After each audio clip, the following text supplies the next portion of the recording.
Now my brothers, they started out at the swords school, and they went there for, I guess, a couple of years, and then they, I think it was just maybe grades 1 through 2 or something, and then they went to Buckhead. When I came along, that school had been closed down. So I went to Buckhead School in 1936 in the first grade. I just turned 5, and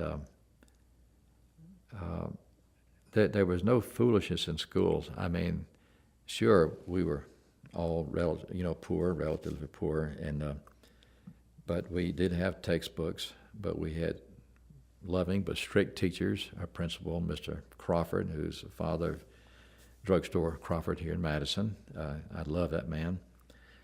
And so we learned. We went there. I went there for 9 years, and just learned a great deal. And he was a drama person. He would put on plays during the year, and he would be maybe the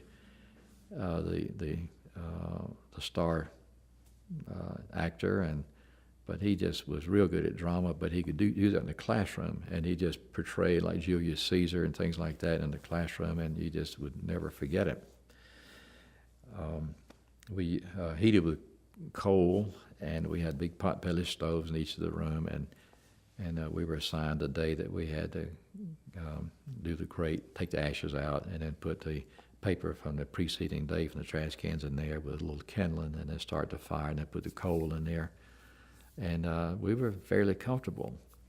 Don't ask me about the comfort stations, because they didn't have running water, and so everything was privies, a privy for the boys here, and on the other end it was privy for the girls, and that was the only unpleasant thing, I guess.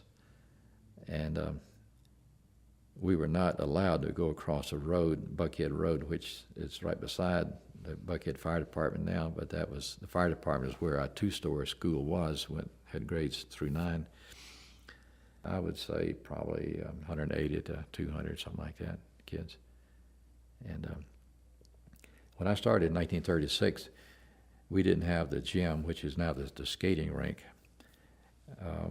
And I watched them build that, and because all we had was just the 2-story block building where the fire department is now.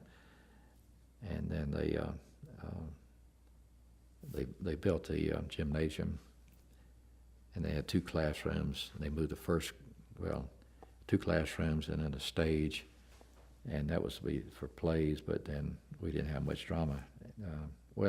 We still use the stage primarily in the 2-story building where the high school, the 8th and 9th grade rooms were upstairs.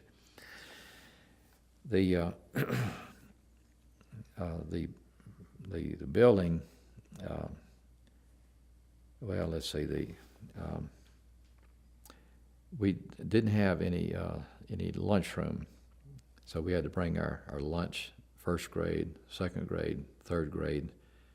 So about 1939,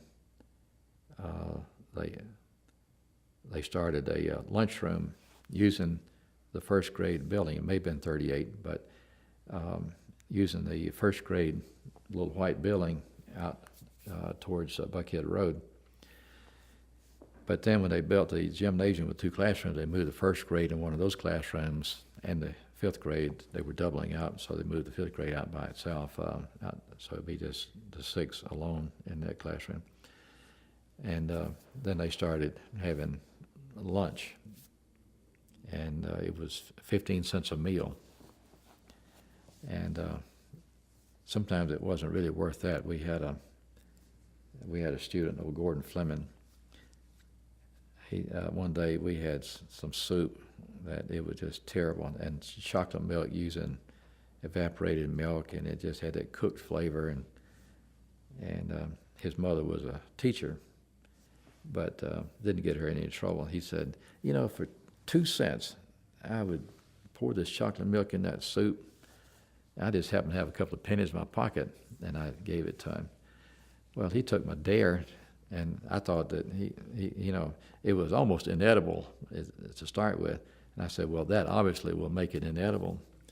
So he poured over in there and he stirred it up. And he ate the whole thing, kept the 2 cents, and had a very happy day after that. So, but generally the food was palatable, and it was certainly more nutritious than us taking off. You know, we could leave the school ground and go downtown Buckhead and go to the store, and we could get 2 large penny crackers and a 3 center, and then we'd have lunch for a nickel.